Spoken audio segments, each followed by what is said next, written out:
নমস্কার, আপনারা দেখছেন চলছে চলবে রণজিতের সঙ্গে। নিত্য নতুন প্রতিবেদন পেতে চোখ রাখুন আমার এই চ্যানেলে। দেখুন, আজকে সরকারের এত সব দুর্নীতি বা অস্বচ্ছ প্রশাসন, সেগুলো মিডিয়ার উচিত ছিল মানুষের সামনে সেইভাবে তুলে ধরা। কিন্তু মিডিয়া, আমরা দেখেছি, হয় রাজ্যের শাসক নতুবা কেন্দ্রের শাসকের হয়েই কাজ করে। তাই আমরা যে কাজটা করছি, যদি আপনাদের ভালো লাগে, অনুগ্রহ করে সাবস্ক্রাইব করবেন, তাহলে আমাদের এই কাজে আরো উৎসাহ যোগাবে। নমস্কার, আপনারা দেখছেন চলছে চলবে রণজিতের সঙ্গে। আজকে রণজিতের সঙ্গে যিনি রয়েছেন তার নতুন করে পরিচয় আমার দর্শক বন্ধুদের সামনে নিশ্চিতভাবে করিয়ে দিতে হবে না। আমি একটা কথাই বলতে পারি যে পশ্চিমবঙ্গে বা একটা রাষ্ট্রে যখন প্রধান ভরসার জায়গা একটা সরকার বা প্রশাসন হতে পারে, কিন্তু সেটা যদি না হয়ে হয় ভয়ের কারণ, সেই সময় একেবারে একমাত্র ভরসার জায়গা যদি আদালত হয়, আর সেই আদালতে অপরাধ এবং অপরাধীদের মুখোশকে টেনে সামনে জনসমক্ষে নিয়ে আসার জন্য যারা নিরন্তর লড়াই চালিয়ে যাচ্ছেন, তাদের প্রথম নামটি যদি হয় মাননীয় বিকাশ রঞ্জন ভট্টাচার্য মহাশয়, তার যোগ্য সহযোগী হিসাবে অবশ্যই ফিরদৌস শামীমের নামটা অবশ্যই করতে হয়। ফিরদৌস বাবু, আপনাকে চলছে চলবেতে স্বাগত। নমস্কার আপনার প্রতিটি দর্শক। ফেরদৌসবাবু, পশ্চিমবাংলার বিভিন্ন প্রান্তে সাধারণ মানুষের সাথে কথা বলেছি, এবং বলেছি এই কারণে যে কংগ্রেস, আইএসএফ এবং বামেদের যে জোট, এটাকে ধরে নিয়ে তাদের পছন্দের প্রার্থীদের আমরা নাম তাদের কাছ থেকে শুনতে চেয়েছি। তা সেখানে কিন্তু ফিরদৌস শামীমের নামটা এসছে।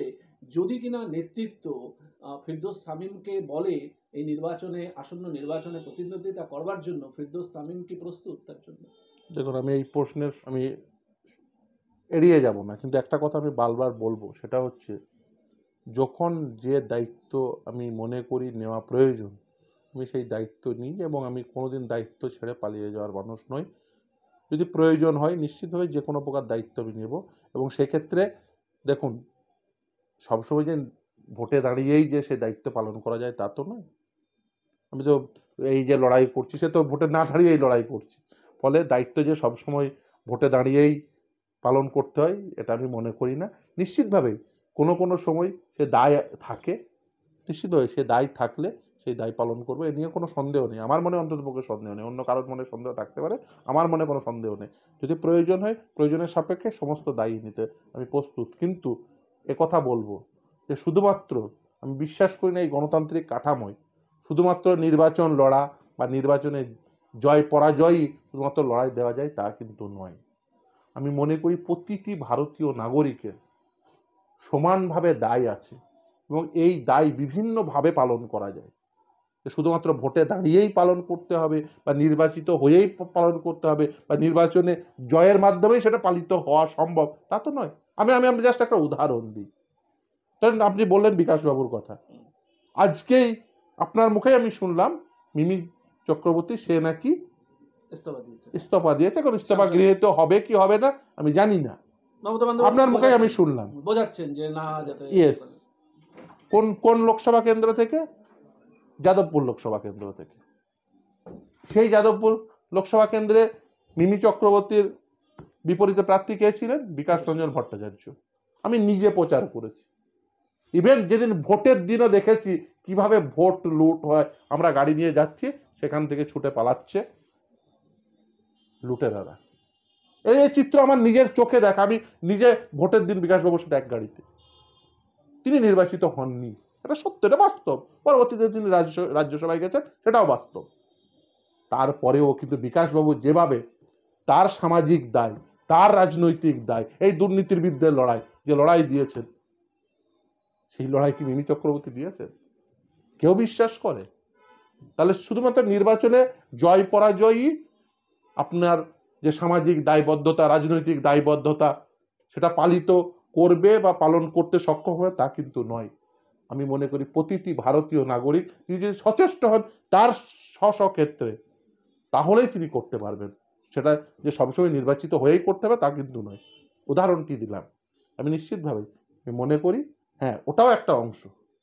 নির্বাচন পার্টিসিপেট করা, সেখানে নির্বাচন প্রক্রিয়ার মধ্যে পার্টিসিপেট করা, সেটাও একটা অংশ, সেটাও সমাজ জীবনের একটা অংশ। নিশ্চিতভাবে সে প্রয়োজন হলে নিশ্চিতভাবেই করবো, যদি প্রয়োজন হয়। কিন্তু আমি এক্ষুনি হ্যাঁ না কিচ্ছু বলছি না, এখন আমি এই মুহূর্তে একেবারেই মন্তব্য করতে চাইছি না। না, মানুষ চাইছে। আমরা শেষ করব, কিন্তু তার আগে একটা জিনিস জিজ্ঞাসা করব যে এই যে জোট, আমরা যে জোটের বার্তা কংগ্রেস বা সিপিআইএম এরা দিচ্ছে, বামেরা, তো জোটের ভবিষ্যৎ কিছু আছে বলে এখানে মনে হচ্ছে? আজকে যেমন অধীর চৌধুরী এবং মোহাম্মদ সেলিমের বৈঠক আছে, তো সেখানে জোটে কি মনে হচ্ছে কোনো মানুষ সম্ভাবনা? দেখুন, এটা মানুষ চাইছে, এটা অস্বীকার করে তো লাভ নেই।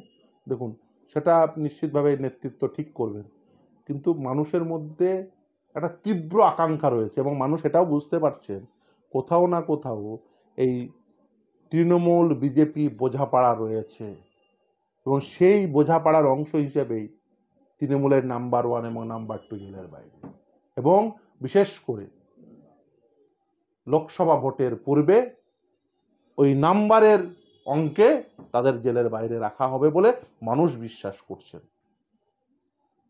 তাই মানুষ তীব্রভাবে চাইছেন এই তৃণমূল বিজেপি বিরোধী সমস্ত ভোট এককাট্টা হোক। মানুষ চাইছে, এটা মানুষের চাহিদা। ফলে কারণ মানুষ কিন্তু বুঝে গেছেন যে এরা নিজেদের মধ্যে একটা কোথাও না কোথাও আন্ডারস্ট্যান্ডিং করে এই মমতা বন্দ্যোপাধ্যায়কে জেলের বাইরে রাখা, অভিষেক বন্দ্যোপাধ্যায়কে জেলের বাইরে রাখা, তার পরিবর্তে এদের লোকসভা ভোটের দেওয়া নেওয়ার অঙ্ক, এটা মানুষ কিন্তু খুব ভালো করে অনুধাবন করতে পারছেন। তাই মানুষ চাইছেন। আমি নিজে বিভিন্ন জায়গায় গেছি, বিভিন্ন জায়গায় সাধারণ মানুষ এসে বলেছেন, তারা সাধারণ নিতান্তই তাদের সাধারণ, তাদের আমি কোথাও গাড়ি থেকে নামলে প্রথম প্রশ্ন হয় কবে জেলে যাবে। আদৌ জেলে যাবে তো? ইভেন আমি গতকাল একটা অভিজ্ঞতা, একটি শহরের একটি অত্যন্ত নামজাদা শপিং মলের একটা নামজাদা দেশ, তার ম্যানেজার থেকে শুরু করে ওয়েটার একই কথা। ফলে সকলের প্রশ্ন মনে প্রশ্ন এক, কিন্তু তাদের উত্তরগুলোও জানা। সেখান থেকেই চাহিদা যে বিজেপি তৃণমূল বিরোধী শক্তি এক হোক, এবং মানুষ প্রস্তুত হয়ে আছে সেখানে তাদের নির্বাচিত করার জন্য।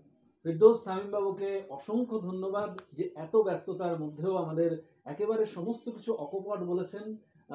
ফেরদৌস বাবু, নমস্কার, আপনার প্রতিটি দর্শককে নমস্কার, ভালো থাকবেন, এবং এইভাবে রাজনৈতিকভাবে আপনি আপনার যে প্রশ্ন, রাজনৈতিক প্রশ্নগুলো অকপটে করে যাবেন। আপনারা ভালো কাজ করছেন, আগামী দিনেও ভালো কাজ করবেন এই আশা আরও করি, এবং প্রতিটি মানুষকে বলবো আপনারা রাজনৈতিকভাবে সচেতন থাকুন, সকলে ভালো থাকবেন। Thank you.